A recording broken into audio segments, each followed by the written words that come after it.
Jangan lupa like, komen, dan subscribe channel YouTube TVRI Bengkulu dan nyalakan lonceng notifikasinya.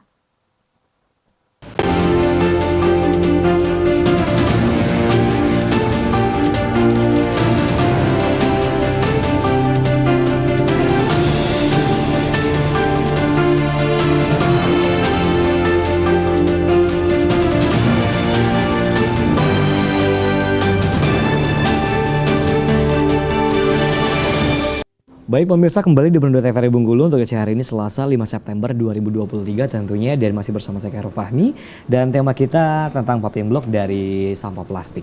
Kita kembali berbincang dengan Bang Iin terlebih dahulu selaku yang sudah pernah mengelola dan juga membuat dari popping block sampah plastik ini sendiri, ya kan. Nah, untuk pembuatannya sendiri Mas, kemarin udah dibuat berapa banyak pada saat di sawah lebar ini sendiri, dan udah pernah digunakan untuk masyarakat atau diri pribadi sendiri popping blocknya sendiri?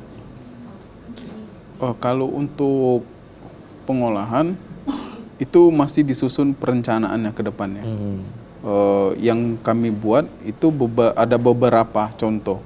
Supaya kan kalau untuk kalau kita buat, kita nggak tahu pemasarannya kemana. Oh gitu. Ya, kita harus tahu dulu pemasarannya kemana. Jadi kita buat, nanti kalau ada pesanan baru kita buat. Makanya kita harus ngumpulin sampah dulu terutama. Jadi sekarang masih proses pengumpulan sampah. Bank sampah ya? Bank sampah. Baik. Nah, Pak Alek, ini kan terkendala dengan pengumpulan sampah nih Pak Alek untuk pembuatan dari popping block ini sendiri. Apakah nanti semisalnya ini bakalan menjadi suatu inovasi yang mungkin akan dikembangkan oleh masyarakat tentunya. Nah, ini akan membuat jadi satu permasalahan atau tidak untuk pengumpulan sampah sendiri? Karena bahan bakunya ini cukup banyak untuk membuat satu buah popping block itu sendiri. Iya. Jadi sebenarnya kalau alat ini sudah lebih populer, maka masalah bahan baku saya pikir tidak ada kesulitan. Karena mengapa kan sampah plastik ini banyak kita jumpai. Ya, sampah plastik ini banyak kita jumpai, dan tidak setiap sampah plastik itu yang dipungut oleh, mohon maaf, para pemulung itu laku dijual. Sedangkan alat yang kita buat itu semua jenis yang namanya sampah plastik itu bisa dijadikan popping block atau bisa dijadikan bahan bumper mobil atau bodi motor, atau juga bisa kita jadikan minyak.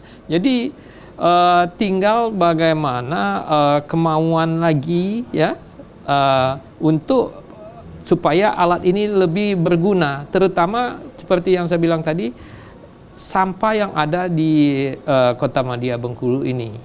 Jadi sampah-sampah tadi kan sebenarnya sampah plastik selama ini sebagian juga dijual. Nah, tapi ada yang ditolak. Nah, yang ditolak ini mau kemana? Contoh yang ditolak itu misalnya kantong-kantong plastik yang tipis-tipis, kantong kresek, kantong bekas undangan, atau itu kan ditolak itu. Sudah saya tanyakan ke tempat pembeli plastik-plastik bekas, mereka tidak mau. Itu yang kita pikirkan, dan itu pun potensi menyumbat pada saat musim hujan di sungai atau di selokan itu besar. Nah, itu kita gunakan semua jenis sampah plastik. Jadi kalau bahan baku saya pikir tidak masalah itu. Kalau yang tadi ditolak kemudian kita terima, kan malah mendapatkan merupakan suatu penghasilan lagi, pendapatan bagi misalnya para pemulung tadi. Begitu. Oke, baik, ini proses pencacahan ya? Ini pencacahan. Oke. Nah, ini dicacah terlebih dahulu untuk bahan-bahan plastiknya. Ya.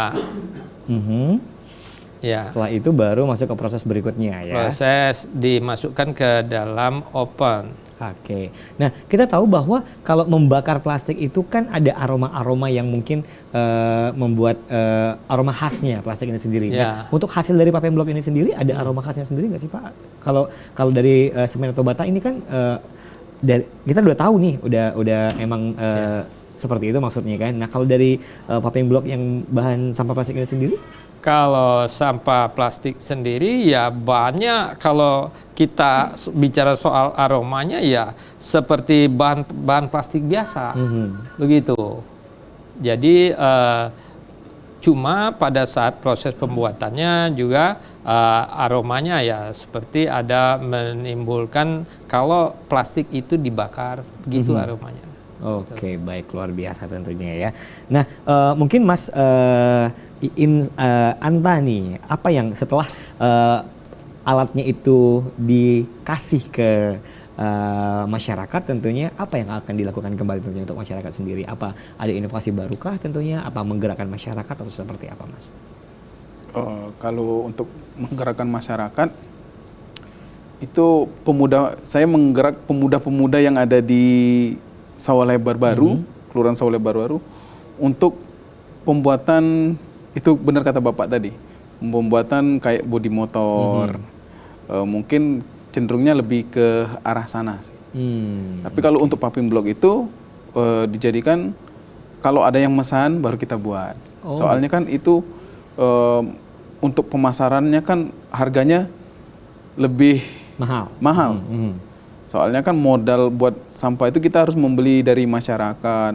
Dari itu kan dari harga 800 sampai 1000. Jadi kalau butuhnya 3 kilo berarti harganya hampir kurang lebih 3.000. Iya, berarti modalnya 3.000 itu mahal juga mahal. Ya. Oke, nah jadi ini gimana Pak? Kalau mahal modal Pak untuk pembuatan dari paving block ini sendiri, apakah akan tetap dilanjutkan atau seperti apa?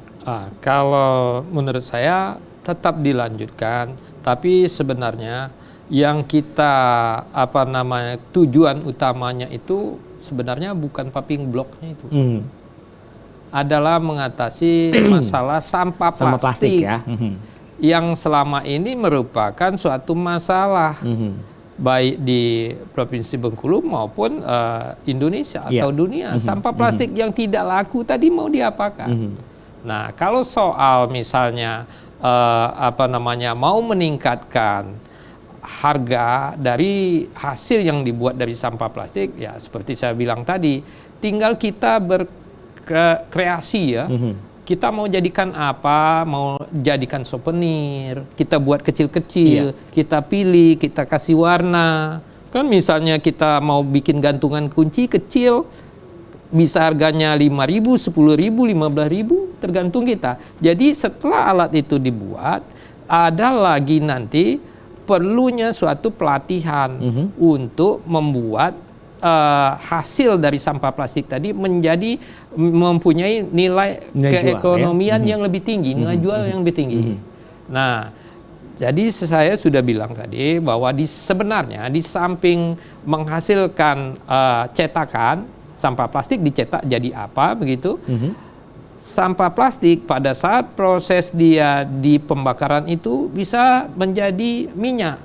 Nah, pengalaman saya di penelitian saya, 1 kilo sampah plastik itu menghasilkan 1 liter minyak. Taruhlah misalnya minyak sekarang tuh 10.000. Oke, kita tidak usah jual mahal-mahal, kita jual 5.000 saja, gitu kan? Jadi dapat cetakan misalnya paving block atau bodi mobil atau bodi motor gitu, dan juga kita dapat minyak. Itu. Dan satu lagi masalah lingkungan, pencemaran sampah plastik teratasi. Oke, baik. Nah, inovasi dari pembuatan sampah plastik untuk paving block sampah plastik ini sendiri sudah terdengar ke pemerintah Pak atau belum? Atau apa pendapat pemerintah tentang hal ini? Alhamdulillah kemarin itu waktu saya serahkan hasil pengabdian saya ini, itu diserahkan, ada yang hadir pada saat itu penyerahan, itu Bapak Wakil Wali Kota, Pak Dedi. Kemudian dari pihak kelurahan, Ibu Lurah, gitu kan, dan juga stafnya Pak Dedi dari lingkungan hidup. Jadi tanggapan dari pemerintah kota bagus, karena pada saat itu diserahkan memang pada saat itu bahkan sempat saya dengar bahwa siapa yang membuang sampah plastik kita temukan maka akan ada tindak, ada masalah hukum. Jadi sekarang malah sampah plastik itu bisa menjadi berkah. Oke, Gitu. baik. Nah, kembali ke alatnya nih Pak. Untuk alat ini sendiri, apakah cukup batas itu untuk alatnya sendiri? Apakah akan ada kemajuan lagi untuk pengembangan dari alat pembuatan dari pengelolaan sampah plastik ini sendiri? Oh, tentu kita dalam suatu penelitian akan selalu membuat sesuatu sehingga alat itu terus menjadi lebih baik. Nah, ada nanti akan pengembangan. Jadi tidak bisa saya tepis bahwa dalam proses pembuatan itu kan akan menimbulkan asap. Nah, bagaimana supaya asap tadi, kalau asap di dalam open bisa kita jadikan minyak. Nah, asap yang ditimbulkan dari pembakaran tadi oli bekas tadi, ya, itu bagaimana nanti supaya jangan sampai kita mengatasi masalah lingkungan tapi membuat masalah baru. Nah, itu yang saya pikirkan, bagaimana nanti kita buat filter, kita kemudian kita sedot, gitu. Jadi penelitian terus berkembang. Oke, dan karena untuk pembakaran plastik biasanya itu asapnya itu pekat, muncul hitam sekali gitu ya Pak ya. Nah, ini akan menjadikan satu polusi udara juga mungkin pastinya. Tapi alhamdulillah kalau dari sebenarnya kompor yang saya buat itu ya banyak sekali manfaatnya. Bisa untuk peternakan, bisa untuk sekarang saya lagi mengadakan penelitian juga dengan salah seorang profesor di Universitas Bengkulu. Itu kompor tadi dari bahan bakar oli bekas tadi untuk pengering kopi. Nah, jadi asap hasil tadi, hasil pembakaran tadi menggunakan oli bekas tadi, seperti saudara lihat kemarin, itu tidak yang seperti kita bayangkan asapnya pekat, hitam, tidak. Asapnya sedikit. Oh, sedikit. Baik, luar biasa ya. Nah, mungkin terakhir mungkin ada himbauan buat masyarakat tentunya untuk sampah plastik ini sendiri, Pak. Oke. Nah, himbauan saya bahwa pertama, sampah plastik ini merupakan sampah yang sulit terurai, bisa sampai 1000 tahun, 100 tahun, atau minimal 10 tahun. Kurangi penggunaan plastik. Ya, itu. Kemudian kalau sudah terlanjur ada sampah plastik, ya sekarang dengan alat yang saya buat ini, maka sampah plastik itu bisa kita pergunakan untuk keperluan yang membawa manfaat. Betul. Oke, baik. Tuh. Terima kasih sekali lagi tentunya untuk kedatangan dari Bapak Alex Surapati selaku Akademisi Unip dan juga Bapak Iin Anta Ilan Nazir ya, selaku pengelola sampah plastik, dan tema kita mengenai Papeng Blok sampah dari sampah plastik tentunya. Semoga bermanfaat apa yang telah kita sampaikan pemirsa. Sekali lagi tentunya untuk bijaklah dalam pembuangan sampah, dan apabila ada sampah plastik yang masih bisa didaur ulang, tentunya ada baiknya kita daur ulang terlebih dahulu, jangan sampai ini menjadi satu permasalahan yang nantinya akan menambah permasalahan lainnya pada saat di masa yang akan datang. Saya Karim pamit, terima kasih. Wassalamualaikum warahmatullahi wabarakatuh dan sampai jumpa kembali.